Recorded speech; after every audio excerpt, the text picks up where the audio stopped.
बिस्मिल्लाहिर्रहमानिर्रहीम। अस्सलाम वालेकुम students, welcome to my YouTube channel learning with C.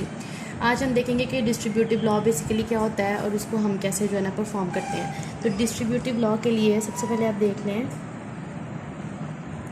Distribute का क्या मतलब होता है कि हम किसी भी चीज़ को इक्वली जो है ना वो डिवाइड कर रहे हैं। ठीक है, डिस्ट्रीब्यूटिव लॉ ऑफ हम मल्टीप्लिकेशन के लिए देख रहे हैं, तो यानी कि हम इक्वली मल्टीप्लाई करेंगे किसी भी मैट्रिक्स को किसी दूसरी मैट्रिक्स के साथ। ठीक है, तो डिस्ट्रीब्यूटिव लॉ भी हमारे पास दो तरह के होते हैं। एक हमारे पास होता है लेफ्ट डिस्ट्रीब्यूशन और एक होता है हमारे पास राइट डिस्ट्रीब्यूशन। तो यहाँ पे ए बी प्लस सी, यहाँ पे मैंने ना लिख दी हैं पहले मैट्रिक्स को, ताकि बाद में आपको समझाऊँगा, आपको समझ आ जाए। बेसिकली बेटा ये देखें, जो ए है ना हमारी लेफ़्ट हैंड साइड की तरफ है, और जब लेफ़्ट हैंड साइड की तरफ है तो जब मैं ए को मल्टीप्लाई करूँगी तो ए पहले बी के साथ मल्टीप्लाई होगा, फिर बीच में प्लस आएगा और ए फिर सी के साथ मल्टीप्लाई होगा। बेसिकली ए अपनी लेफ़्ट साइड से मूव कर रहा है ए बी और सी की तरफ। यहाँ पे जो सी है ना ये राइट हैंड साइड पे है, तो ये मूव करेगा राइट हैंड साइड से लेफ़्ट हैंड साइड की तरफ, बी और ए की तरफ। तो ए को जब हम मल्टीप्लाई करेंगे तो ए पहले बी से मल्टीप्लाई होगा, बीच में प्लस आएगा, फिर ए सी से मल्टीप्लाई होगा। ठीक है, तो ये हमारे पास थी लेफ़्ट डिस्ट्रीब्यूशन।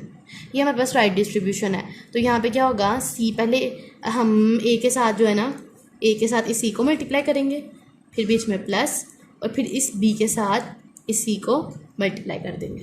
तो ये हमारे पास हो गया लेफ़्ट डिस्ट्रीब्यूशन और ये हमारे पास हो गई राइट डिस्ट्रीब्यूशन। होप सो आप लोगों को समझ आ गया होगा ये कॉन्सेप्ट। नेक्स्ट हमारे पास अगला कॉन्सेप्ट है आइडेंटिटी का, कम्यूटेटिव लॉ का। पहले कम्यूटेटिव लॉ क्या होता है,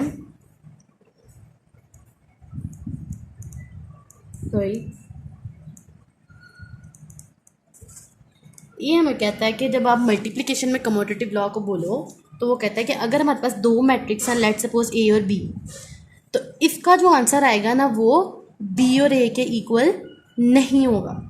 क्यों नहीं होगा भाई? क्योंकि हो सकता है कि ए में पहले कॉलम्स की तादाद मुख्तलिफ हो रोज से, जैसे यहाँ पे मैं ले रही हूँ 1 2 3 4, तो ये मेरे पास हो गया लेट्स सपोज ये ए है, और बी जो है वो मेरे पास हो गया 2 और 1। तो देखें यहाँ पे मेरे पास दो कॉलम है और यहाँ पे मेरे पास एक ही कॉलम है। यहाँ पे मेरे पास कॉलम 1 कॉलम 2 दो कॉलम है, ये एक कॉलम है। लेकिन जब मैं इसको मल्टीप्लाई करूँगी ना बी ए के साथ, यानी बी ए को पहले लेती हूँ, तो बी ए में बी पहले आ जाएगा, यानी कि 2 और 1, और ए बाद में आएगा 1 3 2 4।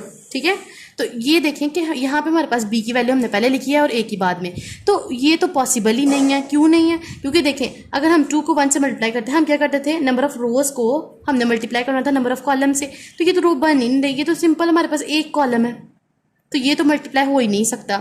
क्योंकि हमारे पास मल्टीप्लाई करने के लिए नंबर ऑफ रोज़ इक्वल होने चाहिए नंबर ऑफ कॉलम के।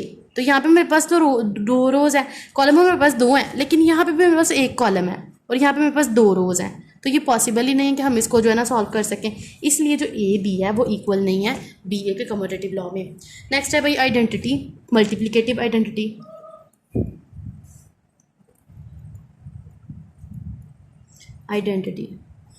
आइडेंटिटी से बेटा हमारे पास एक ही कॉलम जो है ना हमें याद आता है मैट्रिक्स, वो है 1 0 0 1 का।